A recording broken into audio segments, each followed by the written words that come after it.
Good night to you, cher spectateur. Tu sais, moi j'adore quand un film est porté par un bon personnage. Quitte à ce que peut-être derrière l'histoire soit bof, mais qu'au moins grâce à lui, on apprécie ce qu'on voit.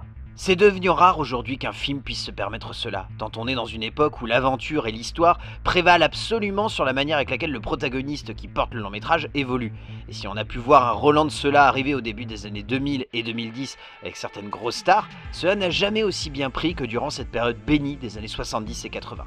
Un concept est plus fort qu'un protagoniste. Et pourtant, beaucoup des films qui ont bercé notre enfance, qui ont même parfois construit un certain amour du cinéma, une certaine logique d'appréciation du 7e art, passent par cette idée qu'un acteur, portant un personnage et amenant ainsi une forme de charisme et de prestance à l'écran, puisse donner assez de force et de forme à un film pour que nous passions un bon moment, sans que les retournements et les péripéties ne prennent plus de place que lui à l'écran, et en cela, ces icônes manquent cruellement, et me manquent affreusement. Mais heureusement, le 7e art a laissé de très belles traces de tout cela. Dont celle d'un homme. Un homme qui est une sex-machine baraquée et qui retourne les poules de toute la ville, un félin qui ne s'enfuit pas quand le danger arrive devant lui, un mec qui risquerait sa peau pour un de ses frères, un mec qui est un vrai encu. Pardon ?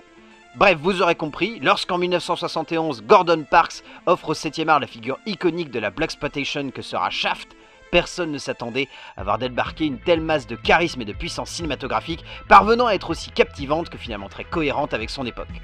Car bien au-delà de posséder l'un des personnages les plus cool et les plus classes de flics du 7e art, Parks nous offre surtout un très bon polar.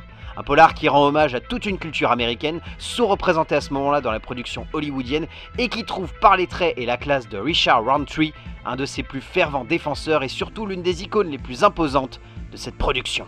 Ainsi se pose une œuvre qui pue la badasserie à chaque seconde, et cela dès le début. Parks comprend qu'il doit iconiser son héros en une fraction de seconde, et que ce soit le générique du film porté par Isaac Hayes qui donne tout de suite le ton de son héros, que ce soit le côté badass de ce personnage symbolisé par son côté loup solitaire et imperturbable, mais aussi, comme le disent si bien les paroles de Bad Motherfucker, tout cela sert la puissance du personnage et l'intensité de ce qui se met en place et de ce qui donnera le ton de toute une production audiovisuelle qui prend forme devant nous. Les décors, l'ambiance, le côté irrévérencieux du protagoniste, la générosité d'un tout ne sonnant pas uniquement comme divertissant mais également comme très intense et prenant de tout son nom, avec cette structure dramatique de recherche policière se transformant quasiment en une guerre de gang mais aussi de lutte pour la communauté noire, dans laquelle John Shaft prend la place du mec coincé au milieu et devant assumer son image. Tout cela donne un petit quelque chose de plus qui aurait pu faire d'un film une anecdote, mais qui en fait tout simplement le représentant charismatique d'un moment de cinéma qui marquera l'histoire. Un film qui en plus ne cesse de gagner en puissance à chaque seconde par le biais de son interprète.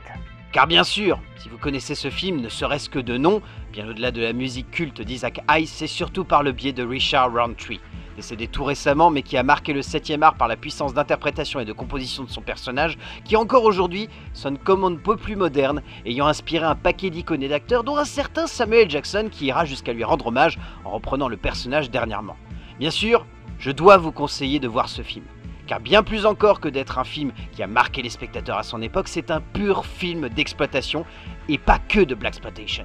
D'exploitation dans tout ce qu'il met en forme, en scène, en musique, en acteur. C'est un film généreux, palpitant, prenant, intense, noir comme il faut, mais également drôle et fun dans la forme que prend son héros. C'est un pur polar noir qui a forgé tout un pan du cinéma américain, et c'est un immanquable pour tous les amateurs de cinéma bis, de genre et d'action tout simplement.